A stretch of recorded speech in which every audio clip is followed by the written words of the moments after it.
Assalamualaikum warahmatullahi wabarakatuh. Alhamdulillahi rabbil alamin. Wa bihi nasta'in ala umurid dunya waddin. Summa salatu wassalam ala khairi man ba'athahu Allah rahmatan lil alamin. Sayyidil anbiya'i wal mursalin Rasulullah Muhammad sallallahu alaihi wasallam wa ala alihi wa ashabihi ajma'in. Allahumma 'allimna ma yanfa'una wanfa'na bima 'allamtana wa zidna ilma innaka antal alimul hakim.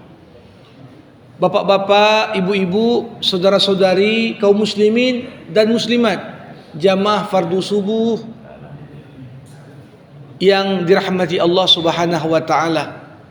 Marilah kita bersyukur kepada Allah atas beragam limpahan nikmat dan karunia yang terus Allah curahkan kepada kita semua.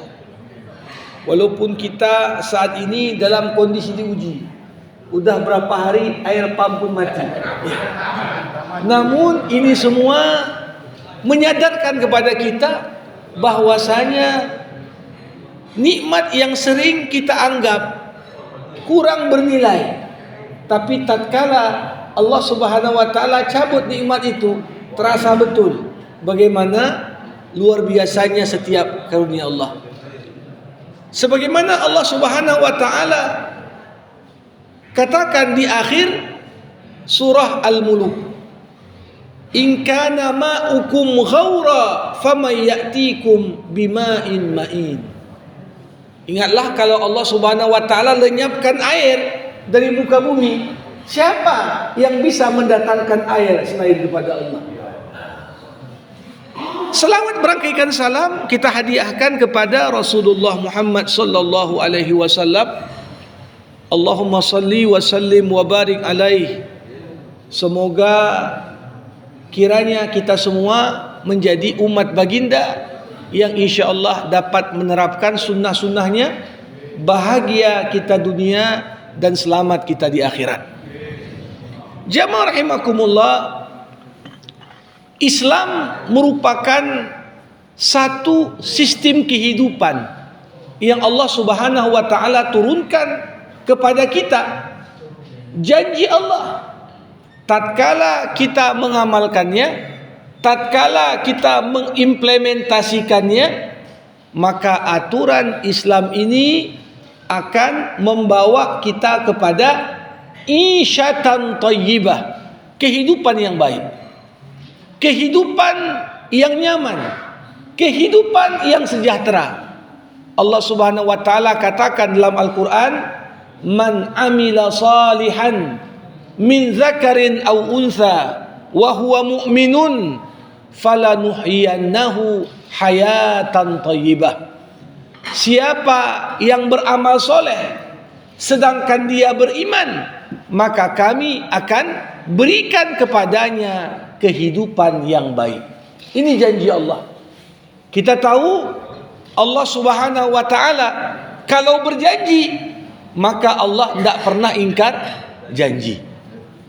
Namun jamaah rahimakumullah, tatkala kita melihat janji Allah di satu sisi dan melihat kembali realita kehidupan umat Islam di sisi yang lain, terkesan kita melihat kesenjangan yang begitu lebar.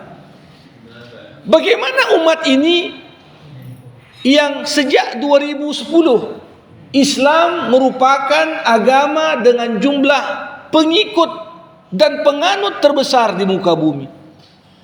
Kalau jumlah penduduk dunia kita perkirakan mendekati 8 miliar, maka tak berlebihan kalau kita katakan hampir mendekati 2 miliar jumlah umat Islam. Artinya sudah di atas 1/5, mendekati 1/4 jumlah penduduk dunia. Angka yang begitu besar dari sisi kuantitas, namun angka yang besar ini sayangnya belum mampu memberikan corak yang maksimal terhadap kehidupan umat manusia. Nah, tentunya muncul pertanyaan, apa yang Allah janjikan dari kehidupan yang baik, kenapa belum mampu kita petik? Di sini jamaah rahimakumullah, ketika kita mencoba mengulas masalah ini lebih dalam, kita akan temukan ada 3 problematika yang dihadapi umat Islam dalam konteks kita mengamalkan ajaran agama kita. Problematika yang pertama, jamaah rahimakumullah, ini berkaitan erat. Bagaimana seperangkat aturan dan ajaran Islam yang Allah turunkan ke tengah-tengah umat manusia, umat muslim masih gagal untuk menerapkan Islam secara kafah. Ini problem pertama. Allah Subhanahu wa taala berfirman di dalam Al-Qur'an, "Ya ayyuhalladzina amanu udkhulu fis-silmi kafah." Wahai orang-orang yang beriman, masuklah kamu semua ke dalam Islam secara kafah. Kafah diartikan paripurna. Tidak ada satupun bidang, tidak ada satupun aspek, tidak ada satupun bagian kecuali Allah Subhanahu wa taala telah turunkan aturan main untuk menjadi SOP kita dalam hidup. Dari mulai urusan yang paling kecil hingga urusan yang paling besar. Ketika kita mengamalkan aturan Allah hanya pada bidang-bidang tertentu dan mengabaikan pengamalan aturan Allah di bidang-bidang yang lain, disinilah yang saya maksudkan tadi, problematika umat ini berkaitan dengan aspek betapa kita gagal menerapkan Islam ini secara kafah. Jamaah rahimakumullah, sebenarnya di dalam Al-Quran Allah Subhanahu wa taala telah menyinggung teguran bahkan kecaman kepada umat-umat sebelum kita terkait masalah yang pertama ini. Ketika Allah Subhanahu wa taala mengecam orang-orang Yahudi, mengecam orang-orang Nasrani, kelompok yang diistilahkan dalam Al-Quran dengan sebutan ahlu kitab, di mana Allah mengatakan, afatu'minuna bi ba'dil kitab wa takfuruna bi ba'd. Apa kau cuman beriman kepada sebagian isi kitab suci dan kau dustakan isi yang lain? Jadi tak terbayangkan jamaah rahimakumullah kita akan menerapkan Islam ini secara kafah kalau pertama kita belum mengimaninya secara kafah. Makanya bahasa Al-Quran kepada ahlu kitab, afatu'minuna bi ba'dil kitab. Apa kau cuman beriman kepada sebagian aspek dari aturan Allah? Karena pengamalan yang benar adalah pengamalan yang dilandaskan kepada keimanan. Kalau orang mengamalkan sesuatu tanpa mengimaninya, walaupun mungkin secara kasat mata sama aja antara yang mandi karena mengimani kebersihan bagian dari iman, dengan orang yang mandi tanpa meyakini itu, zahirnya sama. Namun dalam konteks psikologis dan mental orang yang mengamalkan, tentunya tataran pengamalan yang didasarkan pada keimanan itu yang mampu membawa kepada penghidupan yang baik. Jamaah rahimakumullah, kenapa kita tentunya belum mampu menerapkan Islam ini secara kafah? Padahal di sisi lain Allah Subhanahu wa taala telah mengatakan, al-yauma akmaltu lakum dinakum wa atmamtu alaikum ni'mati wa raditu lakumul Islam madina. Kata-kata Allah, al-yauma akmaltu lakum dinakum, maknanya apa? Hari ini kata Allah, telah kusempurnakan bagimu ajaran agamamu. Tidak ada satu urusan yang menjadi concern dan perhatian kita sampai hari kiamat kecuali urusan itu sudah ada aturan mainnya dalam agama. Dan ini yang dikatakan oleh seorang rabi Yahudi kepada Umar. Umar, ada satu ayat dalam Al-Quran, kalau ayat semisal itu ada pada kami dalam Taurat, hari turunnya ayat itu udah kami jadikan hari raya. Saat itu Umar bertanya, ayat apa itu? Kok hebat kali ayat itu sampai kalian begitu pengen ayat yang sama ada pada Taurat. Dibacalah oleh rabi Yahudi tadi. Nah, ini menunjukkan kepada kita apa? Status agama yang sempurna, agama yang lengkap aturan main dan ajarannya. Nah, ini tidak akan memberikan dampak apapun yang besar kepada kita kalau kita tak punya komitmen menerapkannya secara kafah. Namun jamaah rahimakumullah, kenapa walaupun ajaran agama sudah lengkap dan sempurna dalam tataran umat, kita belum mengamalkannya secara kafah? Sebenarnya jawaban yang paling dasar atas pertanyaan ini ada pada kelanjutan ayat yang menyuruh kita berislam secara kafah. Ya ayyuhalladzina amanu udkhulu fis silmi kafah. Lanjutan ayat itu apa? Wala tattabi'u khutuwatis syaitan. Kenapa orang tak mau menerapkan Islam secara kafah? Karena banyak orang sudah tersandera mengikuti langkah-langkah syaitan. Jamaah rahimakumullah, redaksi ayat tadi begitu menarik.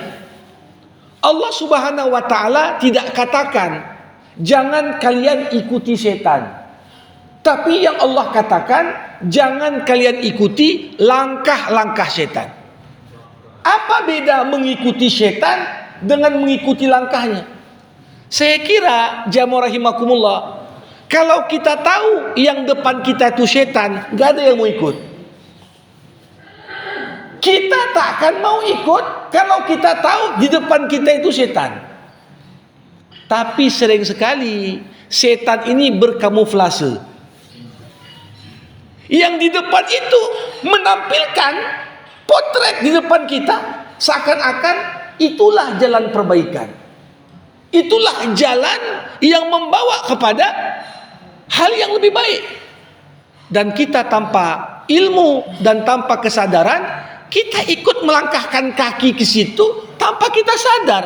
Ini sebenarnya langkah-langkah yang makin membuat kita ngikut sama setan. Jadi redaksi selalu Allah katakan wala tattabi'u khutuwat syaitan.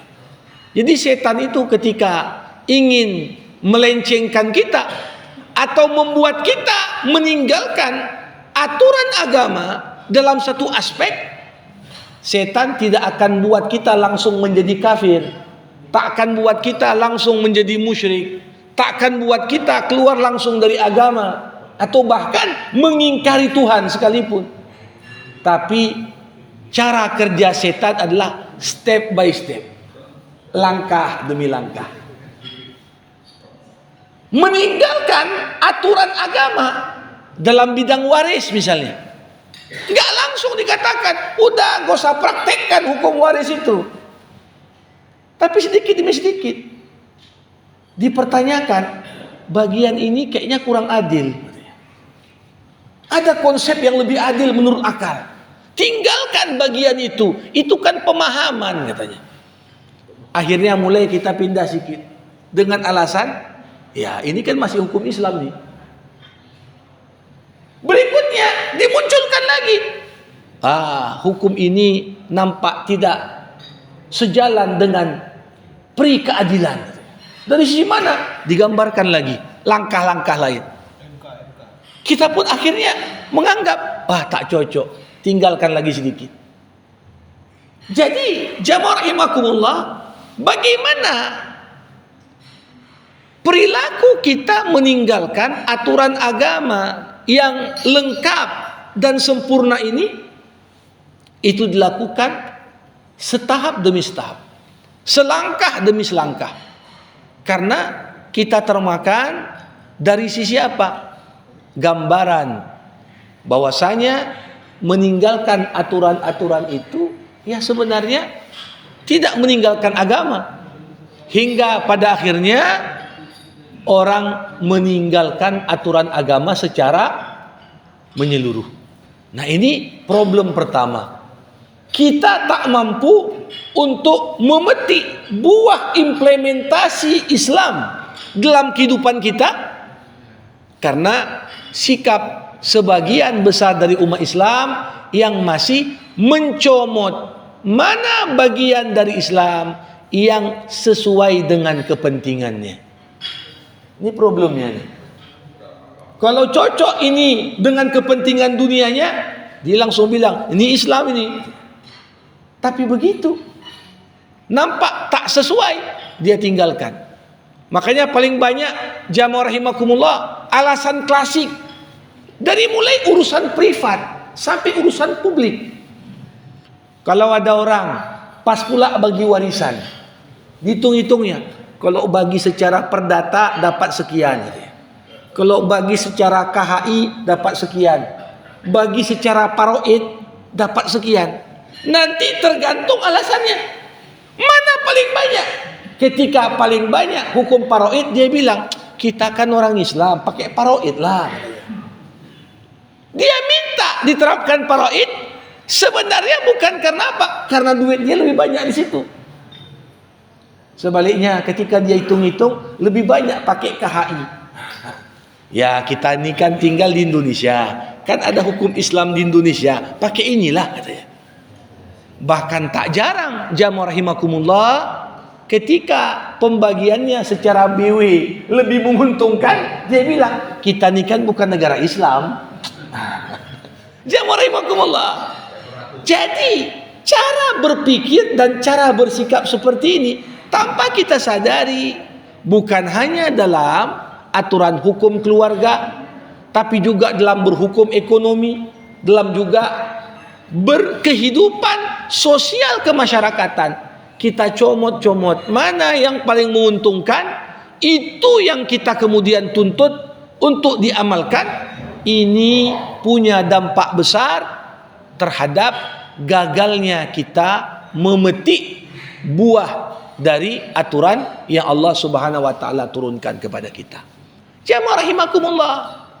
Bagian yang kedua, problematika yang kita hadapi, kenapa kita gagal dalam menerapkan aturan Allah dan memetik hasilnya? Kalau tadi problematika pertama gagalnya kita menerapkan secara kafah, maka bentuk yang kedua gagalnya kita menerapkan aturan Islam dalam kehidupan berjemaah dan berumat. Jamaah rahimakumullah, kita lihat hukum Islam ini aturan yang sangat komplit. Ada aturan hukum Islam yang implementasinya tataran pribadi. Ada aturan hukum Islam yang implementasinya harus menuntut masyarakat semuanya mengamalkan.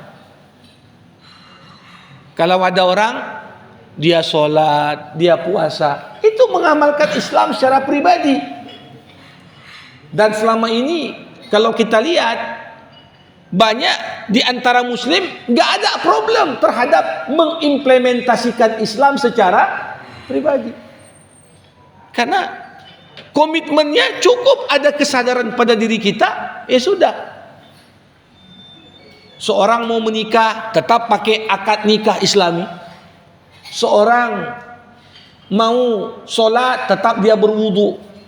Seorang mau bahkan berhubungan badan tetap dia ikuti aturan-aturan dan tata cara yang diatur dalam Islam. Nah, apa yang menjadi aturan Islam yang ranah implementasinya pada individu, ini kita nggak ada problem di situ. atau kebanyakan dari umat, alhamdulillah, bukan sekedar mengamalkan, tapi bisa kita petik. Namun yang jadi problem jamaah rahimakumullah, berapa persentase ajaran Islam yang tatarannya bukan lagi dalam konteks privat, tapi dalam konteks publik. Inilah yang selama ini terkendala. Seorang mau jual beli, dalam Islam innamal bai'u antaradin, jual beli itu harus dilandasi prinsip suka sama suka, sama-sama ridha. Ini tak terjadi. Kenapa? Ya, ada permainan kadang-kadang. Ya, ada penipuan pada barang, ada monopoli, ada penimbunan barang, sehingga kalaupun orang beli harganya mahal, sebenarnya enggak ridho, tapi kadang-kadang pilihan lain, ya terpaksa belilah. Jadi hal-hal seperti ini sedikit banyak dalam kehidupan kita rasakan, dan inilah yang lebih dominan dalam memberikan citra positif terhadap umat Islam. Bagaimana aspek penegakan keadilan di tengah-tengah masyarakat? Adil dari ranah privat menuju ranah publik. Ranah privat, mulai dari ayah harus adil sama anak-anaknya. Dulu ada seorang sahabat punya kebun, lokasinya sangat strategis, langsung bersebelahan dengan Masjid Nabawi. Dia panggil Nabi, Rasul, aku punya anak namanya Nu'man, aku mau berikan hibah untuk anakku ini. Maukah kau menjadi saksi atas hibahku? Ketika itu Nabi bertanya, anakmu ada berapa? Oh, ada 6 Nabi. Apa semuanya dapat hibah juga? Enggak, cuma Nu'man aja dapat. Kalau begitu cari saksi yang lain. Aku tak mau bersaksi atas kezaliman. Coba bayangkan, orang tua bagi untuk si A anaknya dapat, untuk si B tak dikasih, itu saja sudah ada implementasi. Kalau dari aspek privat ini kan urusan keluarga, bukan urusan orang lain, ya. Tapi kalau dari urusan privat saja enggak adil, apalagi dalam urusan bernegara. Jamaah rahimakumullah. Okelah kita katakan aku adil terhadap anakku. Tapi pada tataran yang lebih luas, sudahkah pembagian fasilitas, kesempatan terbuka secara adil untuk semua? Ini kadang-kadang enggak juga. Ya. Nah, di sini menjadi problem kita. Apa kata Rasulullah? Ketika ada seorang wanita bangsawan tertangkap mencuri di zaman Nabi. Waktu itu sahabat mengatakan, Nabi, ini pencuri tadi dari keluarga yang terpandang. Kalau kita potong tangannya, gawat nanti dampaknya terhadap dakwah. Kalau sempat keluarga bangsawan ini memusuhi Islam, goyang kita. Tapi apa kata Rasulullah? Sesungguhnya orang-orang sebelum kalian, kalau orang-orang lemah, orang miskin, orang papa mencuri, cepat-cepat dipotong tangannya. Tapi ketika orang-orang kuat, orang terpandang, keluarga yang besar, keluarga yang berpengaruh melakukan itu, mereka bersegera meninggalkan hukuman. Sekiranya putriku Fatimah mencuri, aku sendiri yang potong tangannya. Jadi ini kenapa Islam belum kita petik? Karena aturan-aturan agama, nilai-nilai dari ajaran Islam ini, kalaupun kita praktekkan, masih pada level privat, keluarga kecil kita. Tapi untuk diterapkan pada aspek yang lebih umum, untuk tataran publik, nah ini yang kemudian bukan hal mudah untuk itu. Makanya kita lihat dari sisi penerapan adil, penerapan prinsip persamaan di mata hukum, penerapan prinsip amanah, penerapan prinsip kejujuran. Ini yang kadang-kadang belum sampai gitu, yang membuat kita ini tertinggal.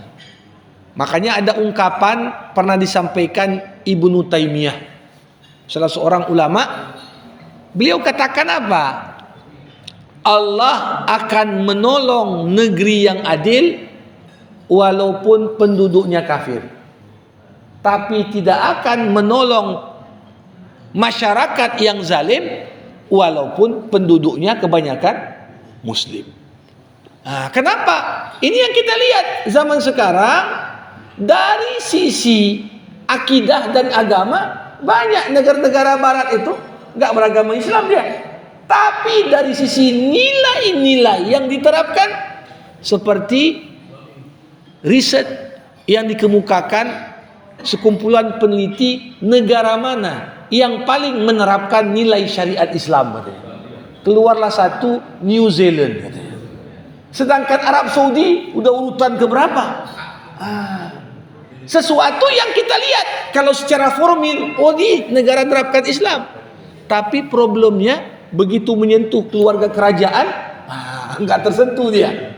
Begitu menyentuh ya aspek-aspek tertentu, kita tidak punya komitmen yang kuat memberlakukan ya aturan hukum itu setara untuk semua.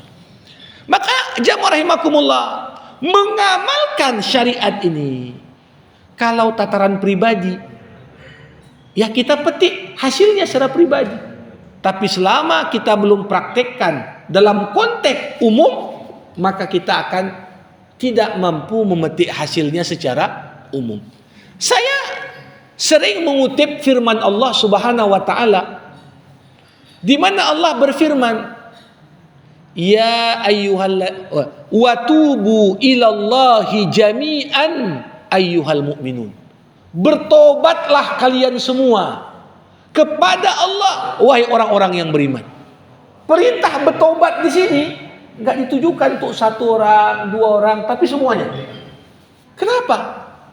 Kenapa taubat itu Allah perintahkan menyasar untuk semua orang, bukan untuk satu dua kelompok? Jawabannya Bapak Ibu, lewat ilustrasi. Kapan handphone yang kita punya itu baru bernilai? Kita beli handphone iPhone paling baru, serinya yang paling tinggi. Tapi Bapak Ibu, apalah nilai handphone kalau di tengah masyarakat yang punya handphone cuman kita? Mun telepon siapapun, ya nggak punya handphone orang. Handphone itu baru bermanfaat kalau semua orang punya handphone. Sehingga mau telepon siapapun bisa kita gunakan handphone. Bagus sekalipun handphone kita, tapi kalau orang lain tak punya handphone, ada manfaatnya enggak? Begitulah indahnya syariat Islam, hanya dapat kita petik secara maksimal kalau bukan hanya kita yang terapkan, tapi lingkungan kita juga ikut menerapkan. Enak enggak kalau kita sendirian jujur, tapi orang sekitar semuanya bohong semua? Enggak enak itu.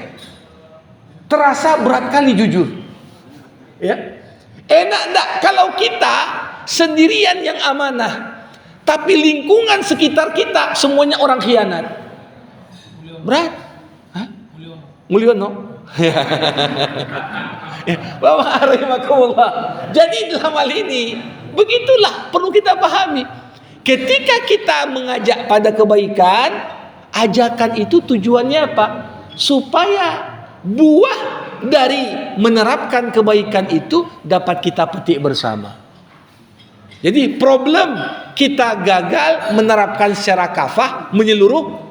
Kedua, problem kita gagal menerapkan ini pada tataran masyarakat, jemaah, umat. Untuk menerapkannya pada tataran pribadi, ya lebih ringan tentunya. Tapi ada yang ketiga.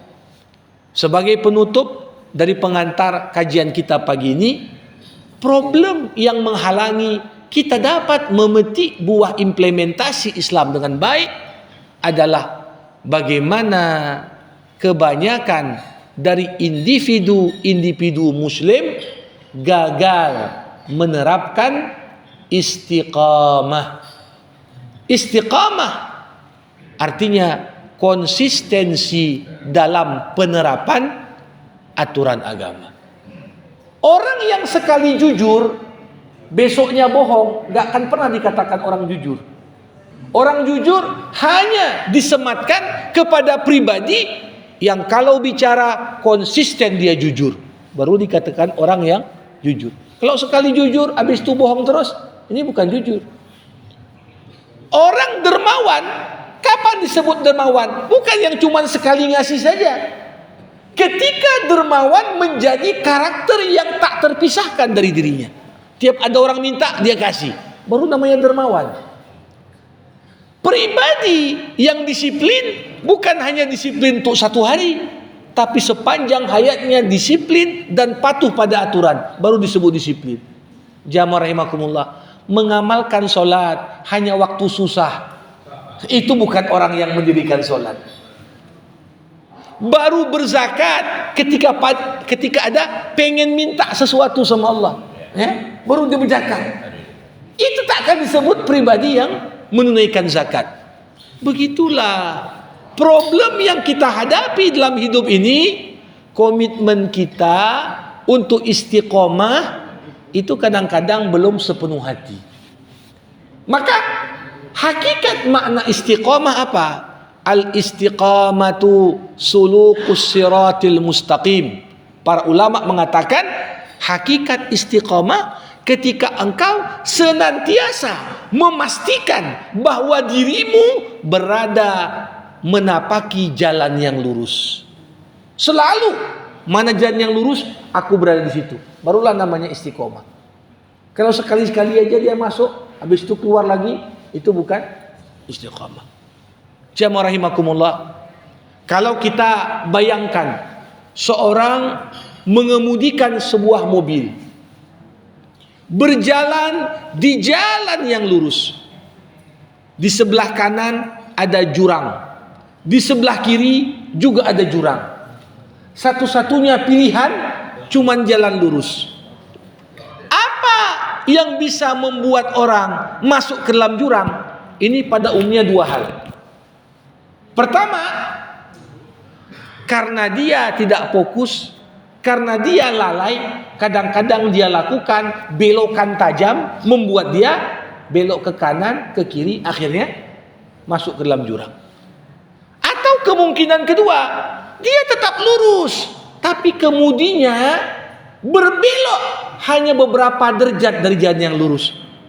Kalau kemudi itu konsisten belok, walaupun derajatnya hanya sedikit, akan sampai pada sebuah titik dia pun masuk jurang. Begitulah dua kondisi ini Bapak Ibu menggambarkan tantangan kita untuk istiqamah. Ada tantangan dosa besar, itulah seperti yang saya katakan tadi, orang yang tiba-tiba berbelok ke kanan tajam atau berbelok kiri tajam. Ini seperti dosa besar. Begitu kita amalkan sholat, tiba-tiba berzina, rusak amal. Tiba-tiba dia suka berzakat, tiba-tiba makan riba, akhirnya rusak amal. Dosa besar bukan hanya sekedar tidak dapat dihapuskan kecuali hanya dengan taubat, tapi dampak dosa besar terhadap karakter seseorang itu juga nggak bisa kita abaikan. Makanya kadang-kadang kenapa ibadah tak nikmat, kenapa beramal soleh kok belum merasakan apa buah dari apa yang kita kerjakan? Boleh jadi itu ada dampak dosa besar yang kita belum bertobat darinya. Atau bukan dosa besar, sekedar dosa kecil. Tapi semua dosa kecil kalau terus-menerus dikerjakan tanpa beristighfar dan mencoba memperbaiki diri, dosa kecil yang dilakukan terus-menerus pun lama-lama pasir, kerikil demi kerikil membentuk gunung juga yang banyak, yang besar kalau kita konsisten melakukan penyimpangan. Disinilah tiga problematika yang kita hadapi. Ada tatarannya, pada aspek individu dan pada jemaah. Itulah kafah. Ada tantangannya pada aspek jemaah.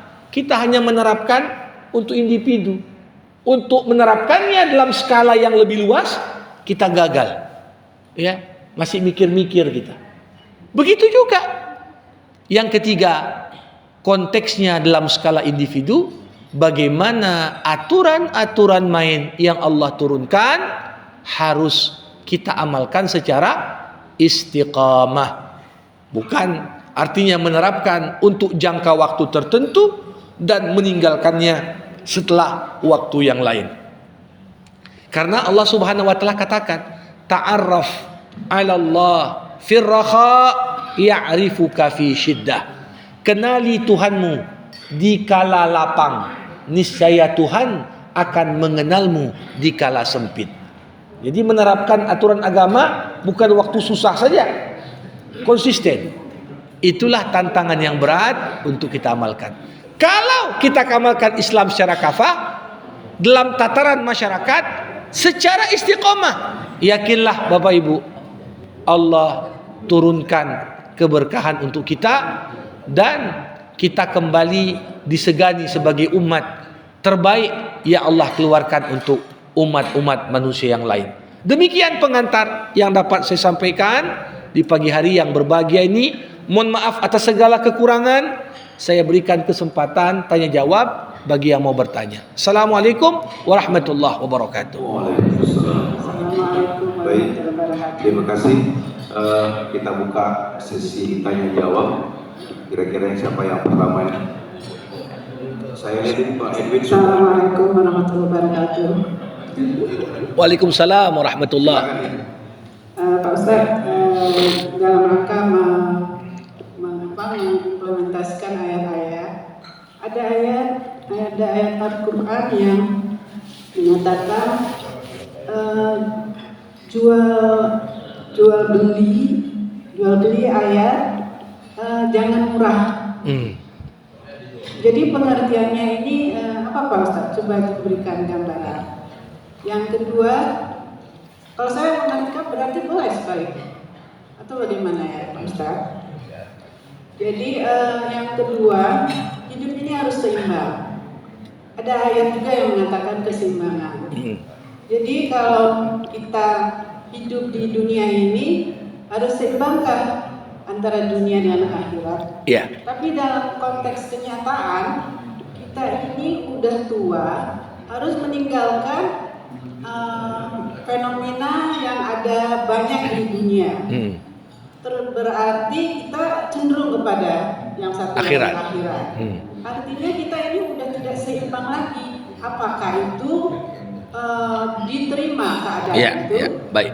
Terima kasih Pak Ustaz. Terima kasih Bu, pertanyaan bagus sekali.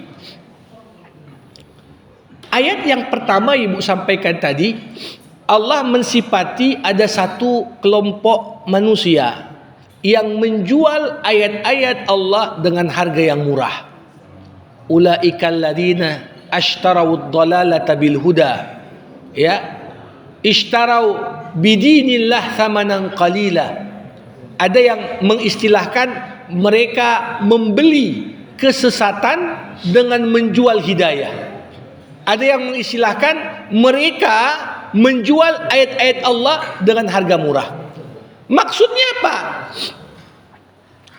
Mereka rela menggadaikan agamanya demi untuk kepentingan dunianya. Padahal agama ini sesuatu yang paling bernilai pada diri manusia. Karena itulah jalan keselamatan kita menuju kehidupan abadi. Kalau orang gadaikan kehidupan abadinya demi kesenangan sesaat, berapapun kita menjual akhirat kita dengan dunia, itu tetap harga murah namanya. Ya, jadi nggak ada istilah kalau jualnya harga mahal macam mana. Semahal-mahalnya dunia, kalau kita beli dunia dengan menggadaikan akhirat, tetap namanya itu menjual ayat-ayat Allah dengan harga murah. Karena nggak ada perbandingan antara kenikmatan abadi dengan kesenangan sesaat. Nah, ada satu ungkapan yang pernah disampaikan Imam Asy-Syafi'i. Imam Asy-Syafi'i pernah berkata, li'an artaziqa birraqsi khairun li min an artaziqa biddin. Kita tahu Imam Syafi'i ini ulama wara, tapi beliau pernah mengatakan, aku dapat uang dari berjoget lebih baik daripada dapat uang dari menjual agama. Maksudnya apa? Imam Syafi'i tak mau kasih fatwa yang dengan fatwa itu dia gadaikan agamanya demi dunianya, demi duit.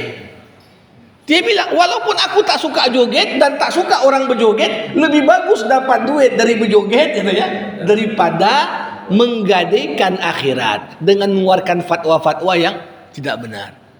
Nah, ini bentuk-bentuk menjual akhirat dengan harga murah, menjual ayat-ayat Allah dengan harga yang tak seberapa. Jadi kadang-kadang kita jadikan pula ayat ini sebagai pembenaran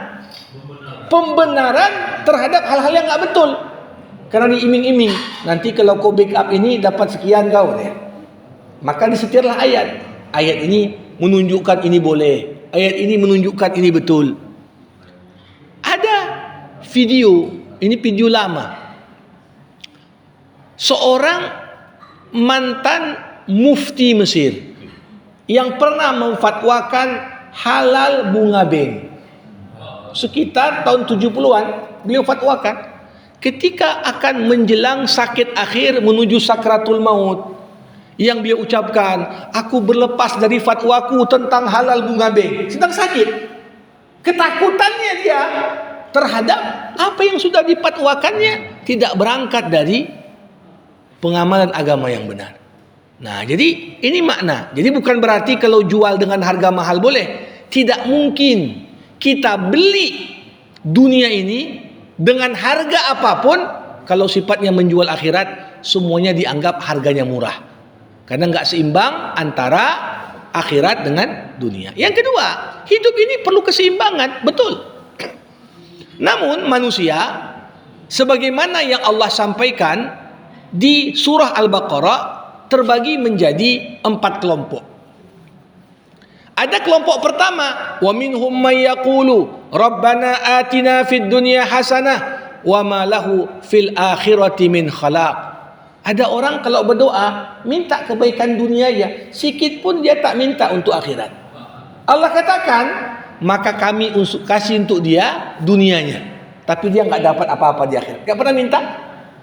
Wa minhum may yaqulu rabbana atina fid dunya hasanah wa fil akhirati hasanah wa qina adzabannar. Ada kelompok kedua yang kalau berdoa, ya Allah kasihlah kebaikan dunia, kasih juga kebaikan akhirat. Ini yang seimbang tadi. Ada yang ketiga, wa minhum may yashri nafsahu ibtigha'a mardatillah. Ada orang yang menjual dunianya untuk akhiratnya. Salah enggak? Enggak, karena konteks ayat justru memuji kelompok ini. Artinya apa? Bukankah dia udah keluar dari keseimbangan? Iya, tapi walaupun keluar dari keseimbangan, dia memprioritaskan mana yang terpenting. Tapi yang paling bahaya apa? Kelompok yang keempat. Apa kelompok yang keempat? Allah katakan, mereka lah orang-orang yang kalau ngomong ini untuk akhirat, ini untuk akhirat, tapi ternyata di balik itu dia orang paling berambisi untuk dunia. Wa yushhidullah ma fi qalbihim wa huwa aladul khisam. Inilah musuh paling nyata. Ngomongnya seakan-akan untuk akhirat, tapi ujung-ujungnya untuk dunia juga. Jadi jamaah rahimakumullah, ketika manusia sudah sampai pada usia tertentu, sebut saja dikatakan Rasulullah usia 60 tahun. Siapa yang sudah sampai usia 60 tahun dan dia belum bersiap, kata Rasul, maka jangan salahkan kecuali dirinya sendiri. Jadi memang ini kode. Usia 60 sudah mulai bergeser. Kalaupun dulu seimbang, bertambah usia, ya kita harus menguatkan bekal, karena kita tahu Jamaah rahimakumullah, waktu masih kecil, masih muda, kita nengok dunia itu seakan-akan segala-galanya. Duit itu penting sekali. Tapi begitu sampai usia 40 tahun duit dah banyak, mulai kita anggap biasa aja itu. Usia 60, mulai kita melihat harta itu gak ada nilainya. Kenapa? Karena kita tahu meninggal pun gak dibawa mati. Tentunya yang demikian itu merubah orientasi kita. Bukan berarti kita nggak seimbang lagi, tapi ada prioritas. Buktinya apa? Tetap kita melakukan kegiatan aspek duniawi, tapi kita merasa banyak aspek duniawi yang nggak mendukung ukhrawi, tidak lagi kita terlalu pedulikan. Demikian Ibu ya, mudah-mudahan bisa terjawab. Silakan Pak. Masih Ustaz. Itu dengan kita bosankan tentang penerapan Islam secara kafah, dan memang melihat kondisi kita seperti tadi, jumlah umat muslim di Indonesia mayoritas 80-90%, tapi kualitasnya sangat rendah. Berarti kan ini tergantung kualitas. Berarti kelemahan kita adalah pembentukan karakter Islam. Itulah berarti sangat lemah, sehingga kita ini tidak berlaku sebagai Islam yang seharusnya. Dan ini kan terkait dengan pendidikan, pendidikan yang berkarakter. Sehingga akhirnya sampai sekarang belum tercipta karakter Islam itu. Betul. Berarti kelemahan pendidikan. Jadi untuk bisa mendapatkan karakter yang Islam yang baik itu, berarti kan harus dengan pendidikan, dengan pelatihan. Berarti itulah yang harus kita benahi, mulai dari mendasar tingkat SD, SMP. Karena kalau enggak kita didik, kita latih, tak akan terbentuk karakter Islam yang sempurna itu. Jadi barangkali ya mungkin metode pendidikan itu harus betul-betul berwarna Islam. Walaupun kita bukan negara Islam, tapi kita sebagai penentu metode pendidikannya harus, mungkin kalau disebut pendidikan Islam orang akan protes, ini bukan negara Islam. Pendidikan kafah itu supaya kafah seperti totalitas menurut Islam. Dan kelemahan kita tadi ini kan harus dimulai dari pendidikan.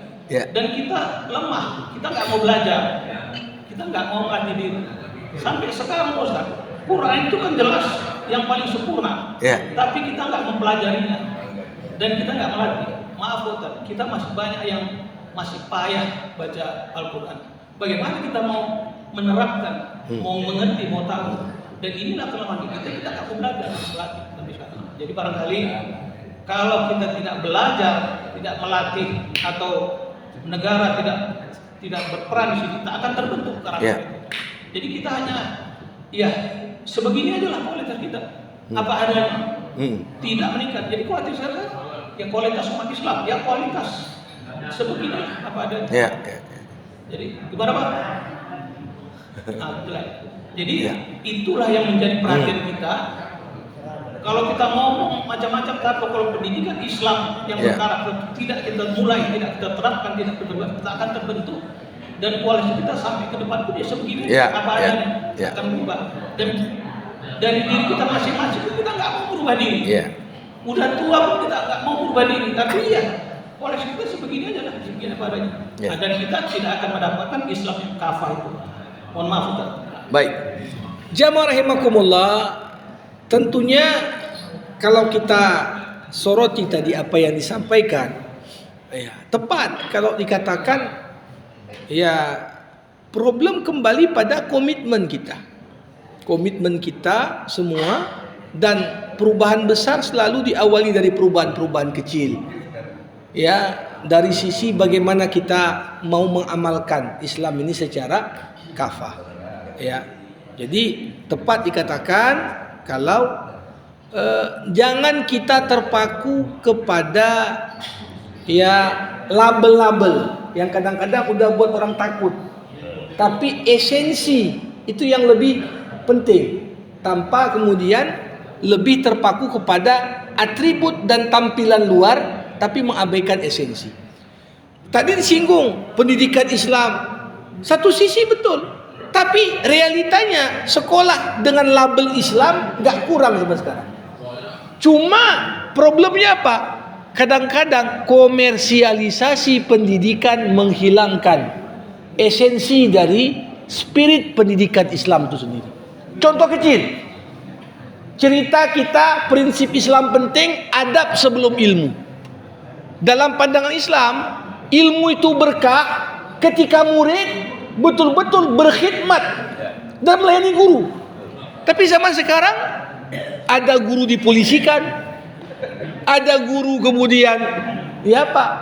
Dulu memang pendidikan tak bayar, banyak pesantren tradisional sampai sekarang nggak bayar. Tapi apa? Di sisi lain murid mengatakan, karena guru kasih ilmu tak bayar, aku yang garap sawah guru. Kerja dia. Itu khidmat. Sekarang murid tak hormat lagi, kenapa? Kan dah aku bayar dia. Jadi gara-gara nilai-nilai kadang-kadang komersialisasi, ini hubungan pun hanya hubungan bisnis saja. Aku udah bayar, makasih hakku. Tapi nilai-nilai adab mulai hilang. Ini yang sebenarnya penting untuk memperbaiki karakter tadi, bukan sekedar pakai label-label Islam, tapi esensinya jauh justru dari spirit pendidikan Islam. Itu tanggapan saya, terima kasih. Baik. Kira-kira masih ada? Kalau tidak ada lagi Ustaz, mungkin saya mau bertanya. Silakan. Semalam kita punya khutbah juga masalah kafah ini Ustaz. Hari ini juga kita kajian bagaimana kita menerapkan syariat Islam di negara kita ini. Kalau boleh ini kita berbicara secara komprehensif, melihat fenomena yang pidato Prabowo yang berapi-api keadilan. Tadi kan sudah Ustaz sampaikan bagaimana keadilan baru New Zealand. Mungkin juga kalau boleh saya bilang, karena kebetulan saya pernah ke Jepang, saya selalu berjalan agak sedikit, mulut saya ini agak terus berjuang-juang. Kenapa kami nggak Indonesia nggak bisa? Kira-kira gitu. Baik cara kebersihan, baik cara tertib. Sedangkan makan aja kita antriannya cukup panjang dan sabar. Bagaimana kita mungkin dari perguruan Islam yang ada saat ini, mungkin UIN yang punya karakter kalau kita bilang ilmu-ilmuwan yang sekarang ini, bisa memberikan satu masukan kepada pemerintah untuk penerapan daripada undang-undang ini, undang-undang syariah ini. Saya cuma itu aja Ustaz. Kira-kira bagaimana cara kita meyakinkan pemerintah supaya kita menerapkan undang-undang Islam secara kafah, baik secara pengelolaan negara, baik penerapan daripada undang-undang itu sendiri Ustaz. Silakan. Jamaah rahimakumullah, mau diakui atau tidak, yang jelas hukum Islam adalah hukum yang hidup di tengah masyarakat. Dan hukum Islam salah satu unsur pembentuk hukum nasional. Jadi kalau kita dari awal langsung mungkin kita katakan penerapan perda syariah ini itu, problemnya dalam tataran masa kini orang begitu dengar syariah aja langsung ketakutan. Jangankan non muslim, yang muslim pun takut ya. Yang muslim pun takut. Kenapa? Pertama, bayangan dia pun tentang syariah itu belum jelas. Maka sebenarnya cara yang paling baik menerapkan itu adalah internalisasi nilai-nilai itu. Tanpa harus nyebut pun harus dijalankan. Dibanding kita sebut, ujungnya nggak dijalankan juga. Nah, ini yang sebenarnya kalau kita lihat pergulatan dari awal kemerdekaan, 17 Agustus kita proklamasi merdeka, 18 Agustus dihapus 7 kata dari Piagam Jakarta. 1 hari saja setelah kemerdekaan. Nah ini apakah kemudian menafikan semangat menerapkan syariat Islam? Enggak, dihapus kata-katanya. Tapi perjuangan untuk tetap menerapkan nggak boleh padam. Nah jadi kalau dikatakan gimana caranya untuk apa ya? Pertama, problem dalam penerapan syariat selalu pertama itu dari sisi keteladanan. Teladannya ini yang nggak ada. Jadi orang cuap-cuap syariat, tapi ujungnya Bukan syariat namanya, cari-up. Cari makan dengan syariah. Ini yang bahaya. Jadi label-label syariah itu dipakai di mana-mana karena dianggap label ini punya nilai jual. Tapi ujungnya esensi itu malah nggak nampak. Jadi bagaimana cara penerapan? Saya justru lebih melihat konteks zaman sekarang bukan berarti kita tawar-menawar pada syariat, enggak. Tapi dalam kondisi banyak orang sekarang belum paham syariat dan lebih banyak kesan negatif ketika kata syariat itu disebutkan, maka nggak perlu disebutkan. Yang penting isinya itu yang kita internalisasi. Ya, jadi artinya apa? Kalau cerita misalnya hukum keluarga kita, ini yang terjadi justru ya perubahan-perubahan justru makin menjauhkan kadang-kadang dari syariat, ya gitu. Cerita perbaikan atau revisi hukum pidana. Sekarang banyak penelitian S2, S3 bahkan di perguruan tinggi umum cerita tentang pidana Islam sebagai alternatif. Karena dinilai sistem pidana barat ini nggak menyelesaikan problem. Orang mulai cerita pidana hudud, pidana kisos. Ini bukan di UIN, tapi di USU, di UGM, di UNPAD. Orang mulai menarik. Nah ini yang saya kira, ya karena syariat ini tak dijual oleh Allah ini dengan slogan-slogan, tapi tiap aturan hukum ada illatnya, ada alasannya. Itu kalau dirasionalisasikan, orang gak Islam pun mau terima. Makanya kalau kita lihat ujungnya negeri yang rasional dalam penerapan hukumnya gak nolak hukuman kisos, nggak nolak hukuman hudud, justru silakan, ini paling cocok ini. Tapi kalau kita terpaku pada istilah-istilah, ujungnya kita hanya pada atribut, tapi dalamnya ada tawar menawar lagi akhirnya. Ya walaupun pakai nama-nama syariat. Tapi ke depan tentunya kalau orang sudah, makanya dulu di zaman Umar bin Khattab itu masuk Islam, itu ditaklukkan oleh Islam orang Kristen Najran di utara Arab Saudi. Itu ada nama tempatnya Najran. Nah, dalam aturan Islam orang Kristen itu nggak bayar zakat, namanya bayar jizyah. Tapi waktu itu orang Najran nolak, kami nggak mau bayar jizyah. Istilah jizyah itu menurut kami kurang baik.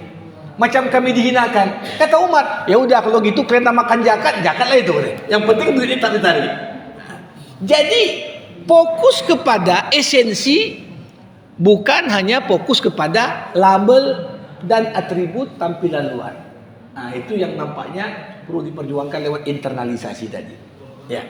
Baik, terima kasih Ustaz. Yang sudah cukup. Mudah-mudahan apa yang disampaikan Ustaz dapat kita amalkan dan insya Allah bisa kita terapkan kepada nanti mungkin generasi yang akan datang, bisa kita menerapkan untuk hukum syariat Islam di negara kita ini. Baik, tutup doa Ustaz. Baik, alhamdulillahirabbil alamin. Hamdan yuwafi ni'amah wa yukafi'u mazidah. Ya Rabbana lakal hamdu kama yanbaghi li jalali wajhikal karim wa li azimi sultanik. Allahumma salli ala Sayyidina Muhammad wa ashghilid zalimin bid zalimin wa akhrijna min bainihim salimin. Allahumma ighfir lana dzunubana wa liwalidayna warhamhuma kama rabbayana saghira wa li asatidatina wa li muallimina wa li masyayikhina wa li ikhwanina alladhina sabaquna bil iman wa la taj'al fi qulubina ghillan lil ladina amanu Rabbana innaka ra'ufur rahim. Allahumma allimna ma yanfa'una wanfa'na bima 'allamtana wa zidna ilma innaka antal alimul hakim. Allahumma ati nufusana taqwaha wa zakkiha anta khairu man zakkaha anta waliyuha wa maulaha. Allahumma ij'al jam'ana hadza jam'an marhuma wa tafarruqana min ba'dihi tafarruqan ma'suma. Allahumma khtim lana bihusnil khatimah wa la takhtim alaina illa bihusnil khatimah. Rabbana atina fid dunya hasanah wa fil akhirati hasanah wa qina adzabannar. Wa sallallahu ala sayyidina Muhammad wa ala alihi wa sahbihi ajma'in. Walhamdulillahi rabbil alamin. Terima kasih. Assalamualaikum warahmatullahi wabarakatuh.